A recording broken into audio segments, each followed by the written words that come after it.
Hello, and thank you all for joining the Arc of Fort Bend County's Parent Education and Support Group meeting today on Zoom. This support group meets the second Thursday of each month throughout the school year, and the presentation's at 11 a.m. And then at noon, those who want to stick around for a support group can continue to bounce questions and ideas off of one another as we lend each other support and encouragement. My name is Carrie Axtell, and I am the Advocacy and Youth Programs Director here at the Arc of Fort Bend County. We're a nonprofit organization that was established in 1968 for people with intellectual and developmental disabilities. We ensure opportunities for people with IDD and their families to help maximize their quality of life within our community. We do that through disability rights advocacy for and with people with IDD. We provide information about community services and resources, organize things like resource fairs and support groups for parents and adult siblings. And we hold several high-quality social and informational recreational programs for people in their teens, 20s, and into mature adulthood. We're also home to the largest Special Olympics delegation for adults in the region that offers 10 different sports with over 100 different Special Olympics athletes. If you'd like to learn more about the Arc of Fort Bend County, you can visit our website at arcoffortbend.org. and visit our Facebook page, which is pretty active and it stays up to date. You can also reach out to me. I put my contact information there in the chat box. When you logged on, you might have noticed your microphone is on mute. It's just to help cut down on background noise and help us hear our presenter better.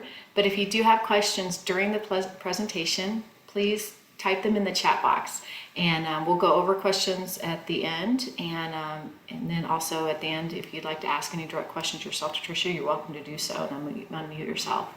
We do appreciate the questions because we learn a lot from the questions. If this is your first time joining us, welcome. You're in for a treat. There's some exceptional professionals here in the community who share their knowledge and expertise with us. And this month, we're very pleased to welcome our presenter, Patricia Lund, with Summit Behavioral Consulting. Patricia is a board-certified behavior analyst and a licensed behavior analyst in the state of Texas. She has a master's degree in special education and has taught special education for over 10 years. She is currently finishing up coursework to be a certified sexuality educator through the AASECT and is hoping to use that credential to help neurodiverse individuals and their parents navigate sexual issues. She's worked in a variety of settings, including schools, clinics, group homes, day habs, and in clients' homes in both U.S. and international settings. So welcome, Patricia, and I will turn the program over to you. Awesome.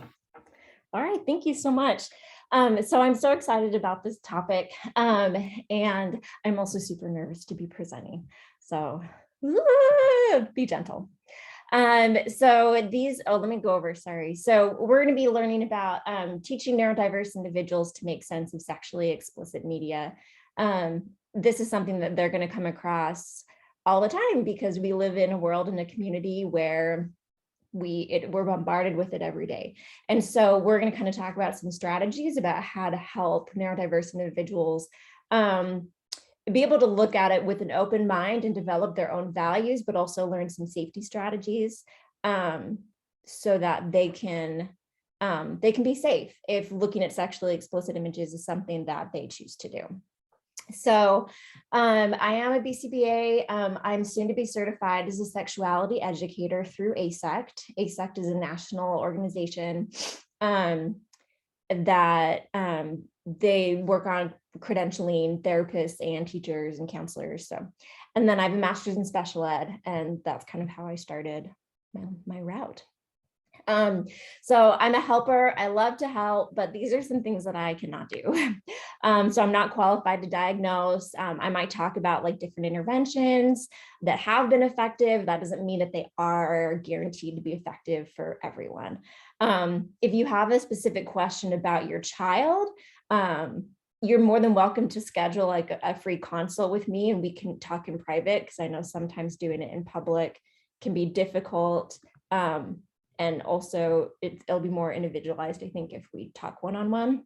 And then sexuality is a really complex issue, and it requires a lot of knowledge I've been learning in a lot of different areas. And so I feel like the more you learn, the more you know what you don't know. And that is definitely where I'm at. But I do know a lot of professionals who may have answers to questions. So if you have a question and I don't know the answer, I can definitely direct you to other resources that might have it. Okay. So I grew up in a really conservative religion, and it wasn't very sex positive. And as I've interacted with more people and I've developed relationships with people, I've really started to change my previous views on sexuality. So one of my values is acceptance. And I believe that accepting people and not shaming them is one way to increase happiness, increase quality of life, increase progress. And so these are my views on sexuality. I try not to use the term inappropriate sexual behavior because all sexual behavior is normal and natural. Problems occur if the sexual behavior is occurring in the wrong place at the wrong time, if it violates a law, if it's against someone's consent. And then I also believe in being affirming of all sexual relationships and orientations. So my goal is not to change you and your values, especially when it comes to sexuality. We have very strong values that we believe in, but I'm hoping to provide information that maybe helps you shift your perspective if that's something that you feel you need to do. So quick content warning, some topics that I'm going to go over might be sensitive. I'm going to use anatomically correct words when I talk about genitalia and sexual acts. Moving forward. Okay, so I wanted to just go over vocabulary that you're going to hear me use during the presentation. So I started off as a special education teacher, and they drilled into us that we had to use person first language, which I think a lot of people use. And that's where you put the person first and then the disability second. So you would say person with autism or person with ADHD. Well, it's been a really interesting journey for me to read accounts by disabled people and hear what they had to say. And I realized that some of them have a different view and actually prefer identity first language. So identity first language is where you put the disability first and then you put the individual. So you would say the autistic person or the disabled person. And this is why they prefer it. So an advocate said, when we say person with autism, we say that it is unfortunate and an accident that a person is autistic. We affirm the person has value and worth, and that autism is entirely separate from what gives him or her value and worth. So what they're saying essentially is, I'm not ashamed of my autism. Autism is me. It is part of me, and I'm going to exclaim it. I'm going to exclaim it proudly because that is what makes me me. And it's not something that I want to try to cure or give up.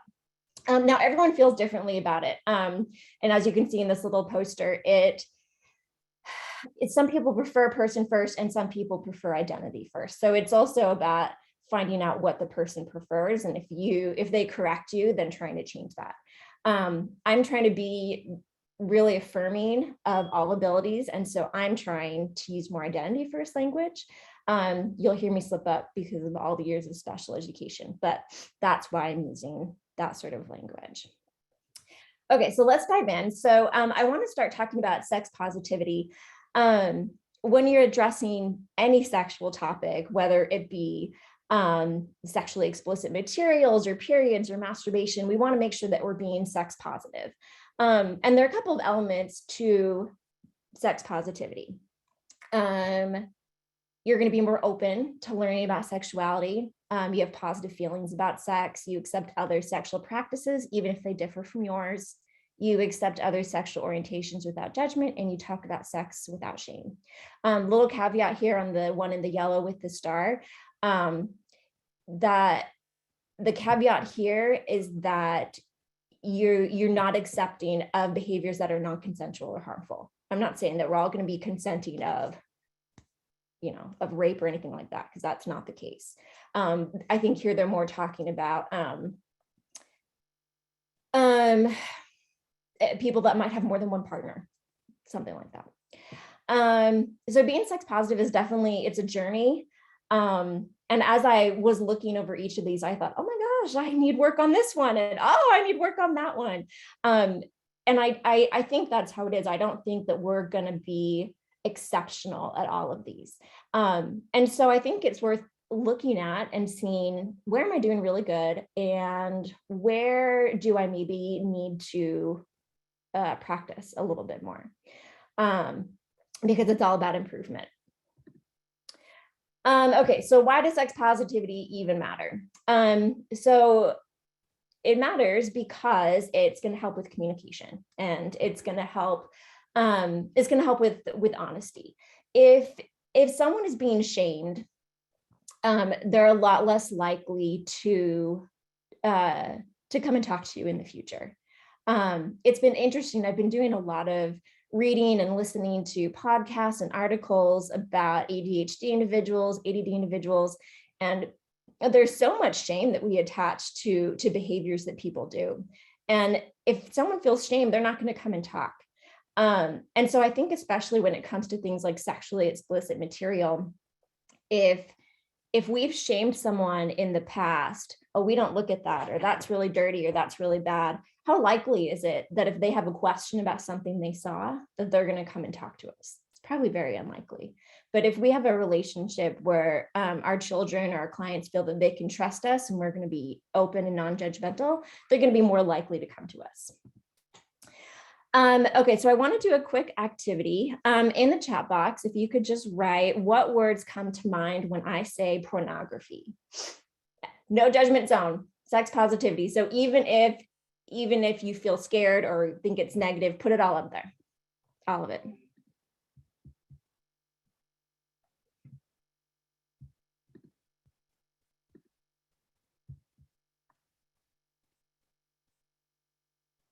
Dirty, taboo, bad. A lot of sex. Sex acts, awful.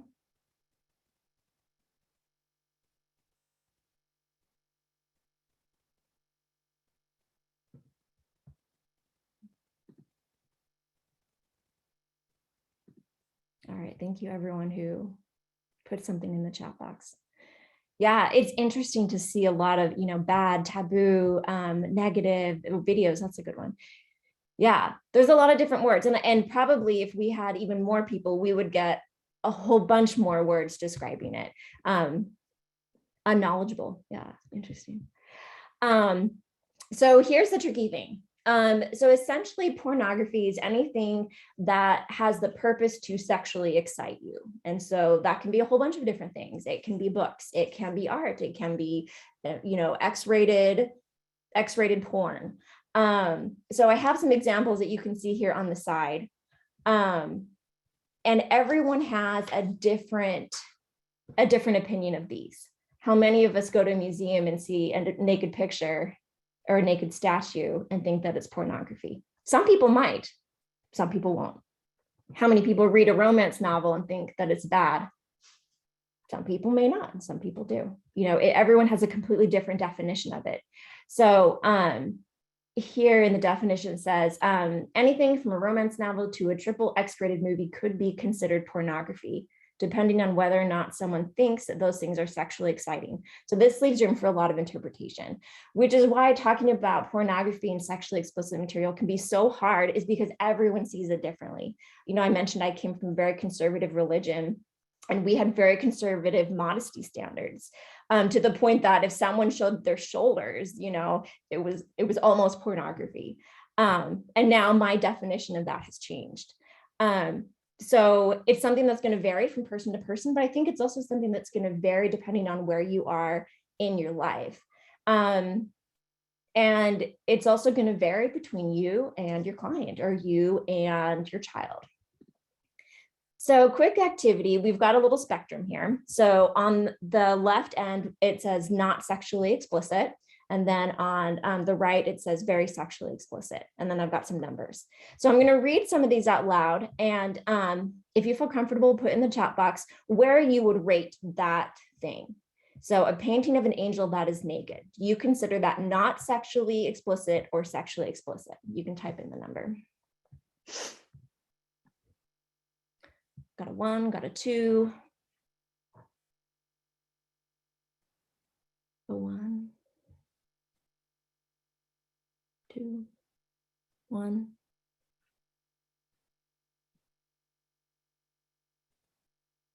Okay, a 1, a 1. How about a picture of a breast in a medical book?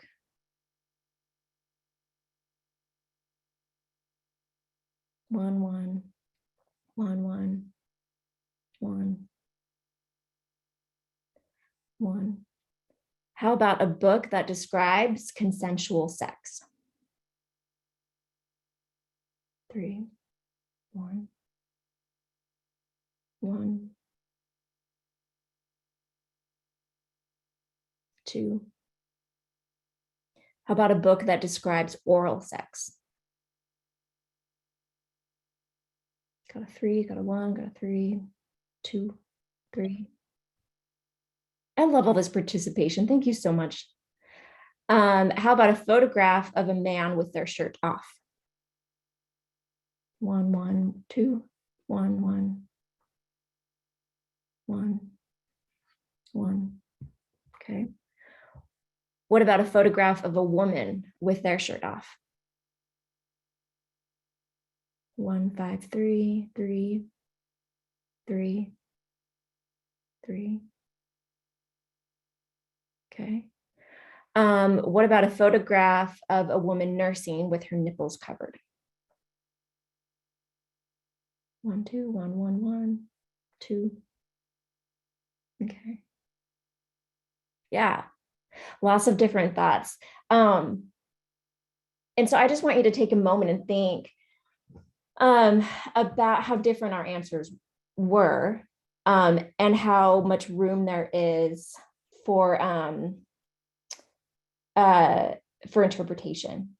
And I think that just goes to show again that we all have very different ways of looking at sexually explicit material and what we think is not sexually explicit versus very sexually explicit.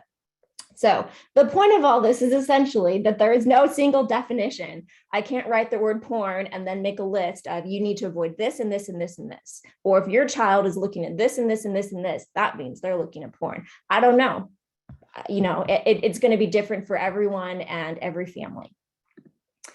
So one thing that I thought was really interesting is that teens are more likely to see sexualized images in other kinds of media besides pornography. I mean, the reality is we live in a world that's it's very sexualized, I think, especially in America.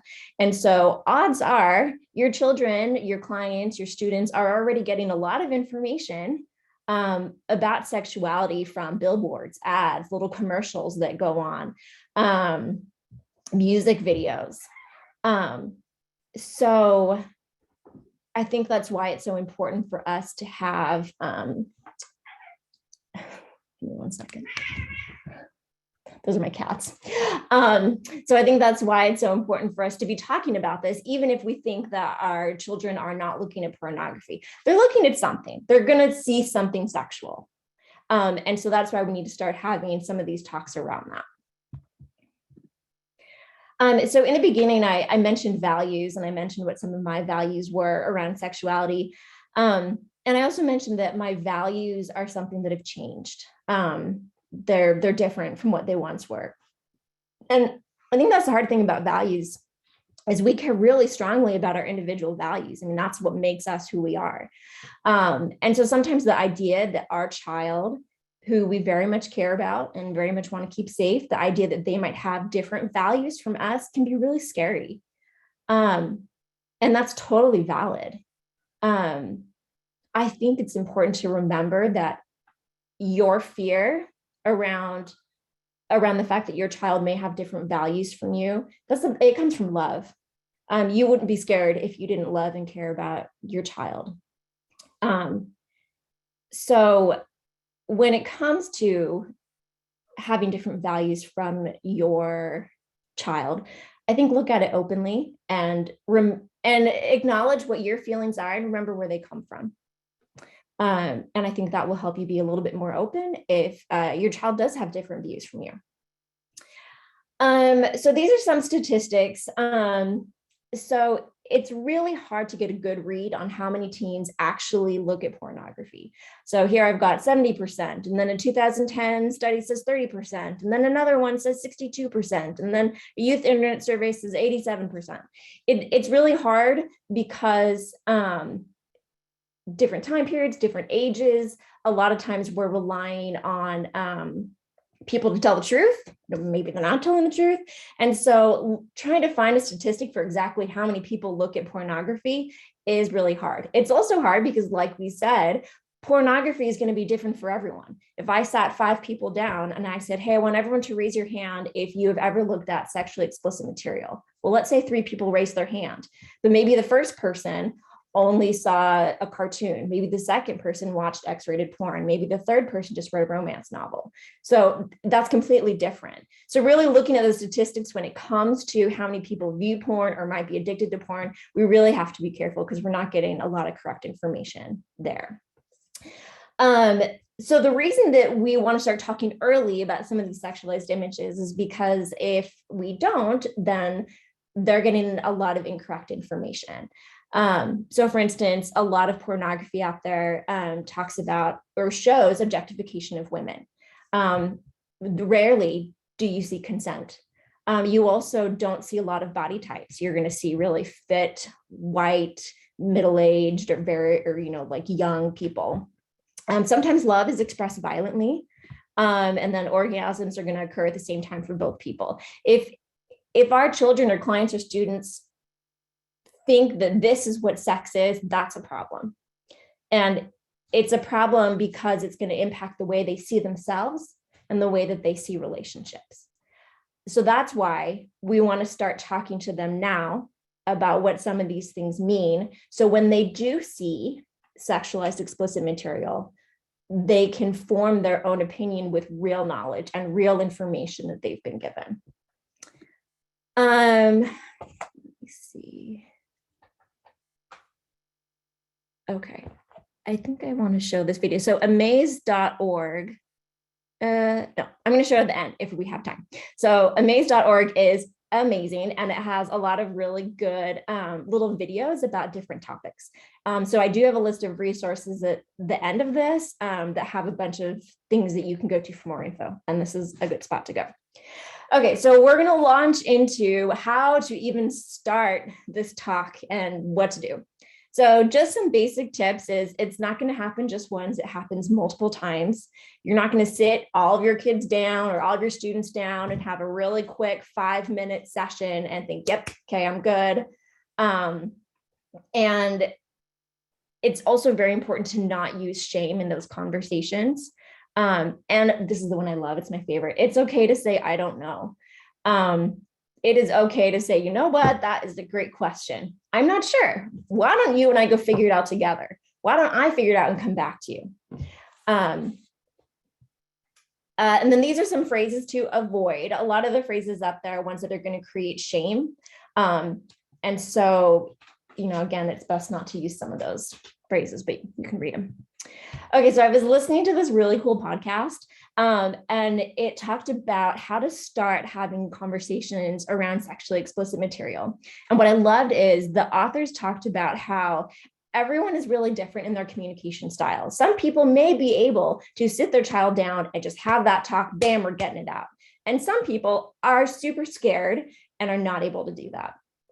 So when I first started this certification to be a sexuality educator, I was surrounded by people that were, extremely sex positive and had had this whole life of learning all these different things. And like I said, I come from a very conservative religion and I knew like nothing. I'm not an eager beaver, and all these other people were eager beavers. And I kind of felt like, oh, maybe I can't do this. But there's room. There's room for every type of parent. There's room for every type of clinician. You don't have to have it just one way. So we're going to talk about the way to have some of these conversations, whether you're an eager beaver and an overshare or whether you're nervous. So here we've got our eager beaver. This is usually the person that is super excited that your child comes to you with questions and you're like, oh my gosh, yes. And you give them the whole kit and caboodle. That can be a little bit overwhelming, I think. And so what's recommended is you praise them for asking the question, and then you ask them, what made you think of that? Or why do you want to know? So what you're trying to get is you're trying to get at what exactly do they want? Because odds are they came to you for an answer to this question, not this whole big research project here. And then you can give really quick answers. And you're also not overwhelming them. Okay, and then we have the nervous parent. And this is, I think I'm more like the turtle than the beaver. And if you are a nervous parent, there could be a lot of reasons why. I mean, one is that it's hard to talk about sexuality in general because there is a lot of shame attached to it. And then it could also be maybe you grew up like me in a religion where we don't talk about it, or maybe you just don't know. There are lots of reasons why you're a nervous parent. It doesn't mean that you're bad at parenting or not doing things the right way. So there's a couple ways that you can address this. So if your child comes to you and you feel super nervous and that is what's stopping you from wanting to talk about that, I would acknowledge that and say, oh, sometimes I feel really nervous when I have to talk about sex. But your question is really important to me and I want to understand it. I love that because it acknowledges that you're human. It acknowledges that feeling nervous is normal. And it also acknowledges that all feelings are valid around sexuality. And I think if you are open about your feelings, your child is going to be open too. And then also, if you don't know the answer, you can just say, I don't know, but let me go find out. And I'll get back to you tomorrow. Or you can say, I don't know, let's go find out together. And what I love about that is, again, you're admitting that it is okay to say, I don't know, which is a skill that is so good, even in the job site. Like, little caveat, so many of my clients are not able to say, I don't know, and then ask for help. Like, it is such a hard thing. But right here, you're modeling it. You're also modeling how to get accurate information. You're not going to pornhub.com. You're going to, maybe some of these resources that I give you. So you're also modeling how to find information that's going to be correct. Okay, so this is another thing that I loved.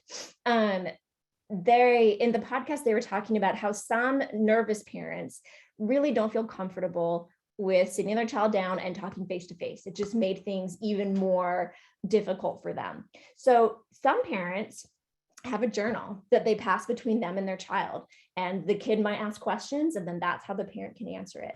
Or maybe the parent asks a question and that's how the kid answers it. So it takes away some of that face-to-face, which can make us really nervous. And that might be a place where you both feel more safe being open. There are also a lot of really good sex positive people on Instagram and on TikTok, and I have resources about those at the end of the presentation, that have just little nuggets of information. This is what's really happening when you watch this. This is why this happens. So first of all, you are going to be the cool parent because you are sending TikToks, you are speaking your child's language, but it's also short. It's short and sweet, and it's something that they can refer back to. Maybe if they forgot, oh, what was it that I need to remember about A, B, and C, they can go back and look. So I thought that was amazing. So sometimes it may look like a cop-out to just send a TikTok or to say, hey, look at this Instagram post really fast, but it's not a cop-out. It's us using our skills to address stuff that's hard and scary. So I won't go over these, but these are just some questions that can kind of get you started. And actually we're going to do a really quick activity with this.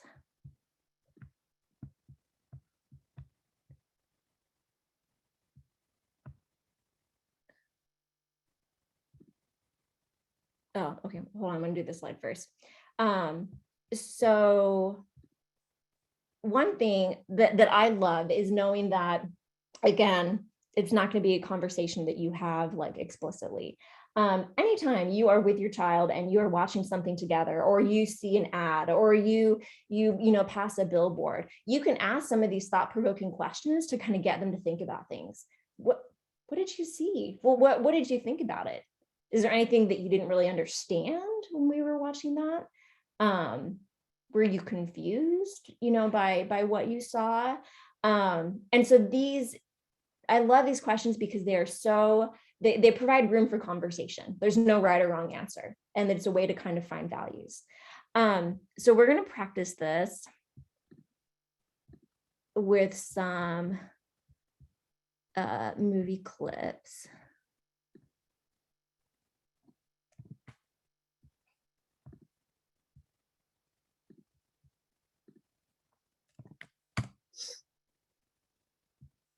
I would consider us a collective of So it was actually really hard for me to find movie clips, just because I was trying to find something that I thought everyone would know, and I had a hard time doing that.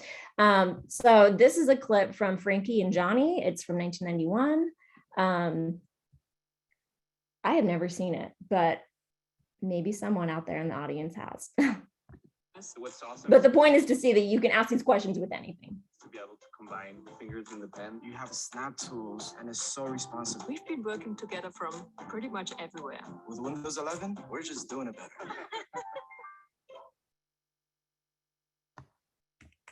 Now, 15 seconds. That's all.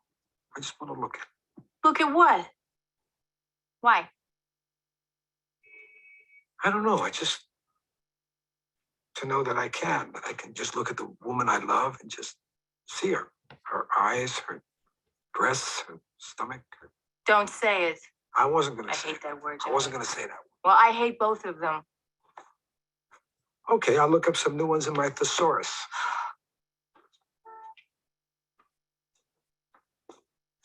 I never know when you're playing games or being serious. I am doing both. Serious games. Look, why do we have to name everything? Say you had a pet parakeet, right? It was beautiful. I want to look at it.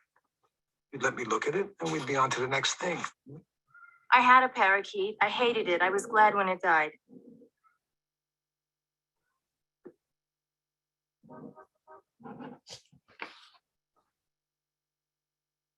Okay.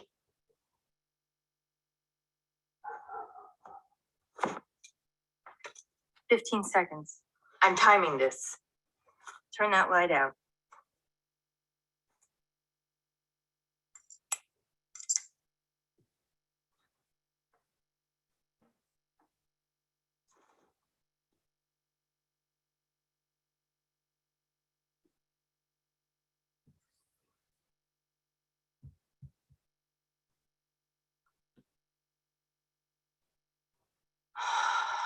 I told my cousin I didn't want a bird. She swore I'd love a parakeet. What's to love? They don't do anything except not sing when you want them to and sing when you don't. Make that awful scratching noise on the bottom of the cage. If I ever get another pet, it'll be a dog. You know, something you can hold. Only time I got my hands on that goddamn parakeet was the day it dropped dead and I had to pick it up and throw it in the garbage can. Okay, that's enough.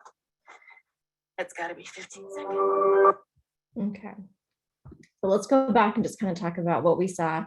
You can put your answers in the chat box.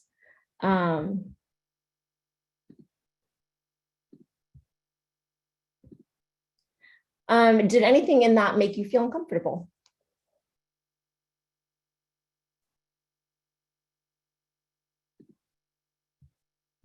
Do you have any questions about what you saw?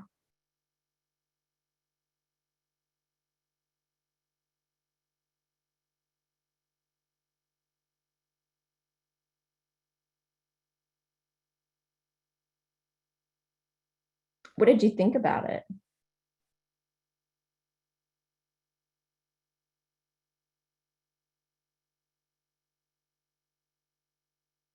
Lots of no's. I've seen this movie and their backgrounds have trauma. Yes, not sure how far he would ask her to go. No. Okay. It was intriguing. I had some commercials we were going to look at too, like Super Bowl commercials, because they do similar things. But the point is to see that you can have little conversations about this all the time, without it being super awkward and formal. So in the end, really the goal is you want your child to stay curious, but to know trusted people and resources that they can go to. And they're going to be curious regardless, but we would rather that they get information from good sources than from sexually explicit material that is promoting some dangerous ideas. So like I mentioned before, my views around sexuality, trying to be very open and accepting. And so part of that means that I acknowledge that people are going to watch pornography, and I'm okay with that as long as it's legal. So that means that in the rest of this presentation, we're going to be talking about how to teach someone to safely view pornography if that is something that they choose to do. So we're going to talk about ethical pornography, how to access it safely, going over laws, and then some of the pros and cons of the different media. So ethical pornography, that is a term that I'd never heard before until I started some of my coursework. And I learned it from David Lay. He's this amazing researcher when it comes to pornography. And essentially, ethical pornography is pornography that's made consensually. It's going to treat the performers with respect. It pays performers and filmmakers for their work. There's a mutual understanding. Everyone feels comfortable and knows what's happening. And there are more realistic depictions and diverse types and bodies and relationships. So the problem with, so what I've seen is that if someone wants to look at sexually explicit material, they're going to go try to find the free stuff. They're going to go to Pornhub or something like that. And odds are that there's not a lot of ethics going on at Pornhub.com. But you can find sites where there's more consent. We're actually paying people. We're looking at how comfortable people are. We're having conversations before the set and after the set. It's going to require either you or your child to put a little bit of work into finding it instead of just going to free stuff. But I think that it's worth it to promote doing things ethically. So a couple of tips is you're going to want to find places where you have to pay for it. Because again, if it's free, odds are they aren't following all these ethical guidelines that they have to follow. If you're paying for it, then it's more likely that it's going to be ethical. Also, you want to look for stuff that's made in the US or Europe or Canada, because we have specific ethical laws about how people can be treated. If you're looking at pornography from Thailand, it may not be ethically produced. You can also search for feminist porn, indie porn, or queer porn. Those are things that are also more likely to be ethical. Also teaching how and where to view it. We're not going to look at pornography on public computers or work computers. These are things that you can get in big trouble for. Not showing pornography to other people, especially if they're a minor. With some of the clients that I've worked with, sometimes we assume, they've got to know this, that it's stupid or it's dangerous to look at pornography on a computer at work. I don't think we can make that assumption. It's something we have to specifically teach. Where if you need to look at something, where is it that you can look at it? Your bedroom or work, and talk about those things and differentiate between those settings. And this is one that I thought was so interesting when I started teaching it, is talking about what a minor is. I was able to give my clients a timeline, and they could show me, or not a timeline, like an age number line. And they were able to show me, a minor is this age all the way down, and someone who's not a minor is this age all the way up. But the part where it gets really sticky is looking at someone and knowing how old they are. So obviously child pornography is illegal, but it's very difficult to look at something and to identify it as child pornography if the participants are 16 or 17. There was a little video that I showed my clients, and it showed two people, and we had to guess, which one is 17 or which one is 22, which one's a minor, which one's not. It was really, really hard. Because some things like, maybe a mustache, if the person has a mustache, maybe they're not a minor. Well, not really. We've got some people that are growing mustaches at a very young age. Or maybe we can look at like how big they are. Well, that's not true either, because you can have individuals that are larger at very young ages. And so just like with pornography, there's no hard and fast rule to ages and how old people are. So when it comes to that, first, I like to make individuals aware that child pornography is even out there. And then I would make them aware of, it's kind of working on some perspective taking. There was an individual who was looking at sexually explicit material, and he had a difficult time identifying why the people may not want to be in the video. And so I think sometimes with some of our individuals, they just may not understand why that could be harmful. And so we might have to talk them through it. And then I also specifically talk about, these are the consequences. You could go to jail. So making them aware of some of these laws, that's where I start. And then we talk about what to do if you accidentally download child pornography. Because like I mentioned, you may not be specifically searching for child this or child that. Sometimes it's just going to happen. Or if you're going to some of these free sites, the odds of you accidentally downloading child pornography it's pretty high. So if your child does accidentally download it, you're going to call the police, you're going to report it. You're probably going to have to turn your computer in. You can report it to this little tip line, and then just be prepared for questions about where you got it. So the reason it's better to do this is because you are coming out specifically with what happened. You're not trying to hide anything. A lot of these images, they have like trackers on them. And so the people can track who has downloaded child pornography. There was an autistic individual, and he had all of the sexually explicit material, and in it was some child pornography. He did not know that that's what it was. There were some tags on it, and I kid you not, the FBI came into his home. They knocked on his door. They bombarded in. It scared the crap out of him because he didn't know what was happening. He was so scared.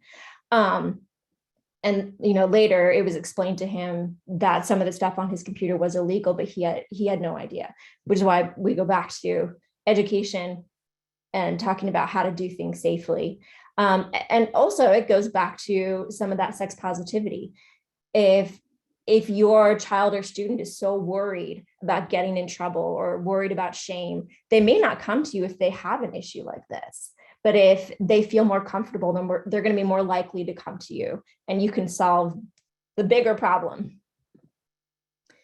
There's also a lot of different mediums, magazines versus websites. All of them are going to have different pros and cons. I just want to bring some up to kind of get you thinking about the fact that I guess that, there are even pros and cons to both. So if you have a magazine, I had one parent tell me that she liked having the magazines because that way she could control a little bit of what her child saw, and she already kind of knew what he was looking at.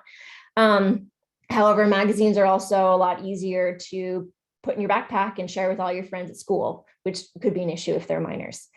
On a computer, it can easily lead you into more, into the depth of the internet, into more and more serious pornography that might be a little bit more dangerous or, dangerous, looking at things that are violent. So it's easier to get that from online than from a magazine. It's also easier to protect privacy if you have a magazine, and then downloading some of the stuff on your computer can give your computer viruses. So there's no one answer. I feel like we could title this presentation, "There is no one answer." It's complicated. I think it's really about, having that conversation and talking about what's going to work better and maybe what the big issues are.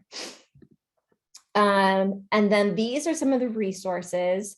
So these right here are some amazing websites that I go to get information when I don't have answers. And these are some TikToks that are sex positive. So if you want to start sending your kids or clients sex positive TikToks, those are ones you can look up. And then these are some Instagram followers that are also very sex positive. And then this is my contact information. So if you have more questions, you're more than welcome to contact me. Okay. All right, thank you so much, Tricia. I know if you have questions, if you'd like to, if you want to drop them in the chat, I'd be happy to read them. Or if you wanted to unmute, you can certainly ask them. So I'm kind of curious because I know you talked to maybe different parents or maybe other, like I said, caretakers. What is the trend that you see or the biggest concern that you see? I mean, I know you just went over many different aspects, but is there a certain topic that maybe is that you see again and again out there for parents? When it comes to sexually explicit material, so I see two. So one that I see a lot is that parents have different values than their children. And so we kind of have different values when it comes to generations as well. So that's one issue. And then the bigger issue is they're worried that their child is going to get in trouble, so with some of those legal things, which, goes back to why we want to teach that safety. Right. I do see one of the, in the chat, they're saying, providing the links to the resources here in the chat. What I will be doing, everybody who registered for this event, whether they were able to attend or not, I am going to be sending a email afterwards that's going to include the link to watch this video in case you want to go back and look at it again. And it's also going to include Tricia's PowerPoint slides, the presentation. So you can go back and look at some of those great slides that kind of have the questions to ask and the things to kind of guide you. So I will be sending that all out later on this afternoon once everything's had a chance to, the video has had a chance to process and everything.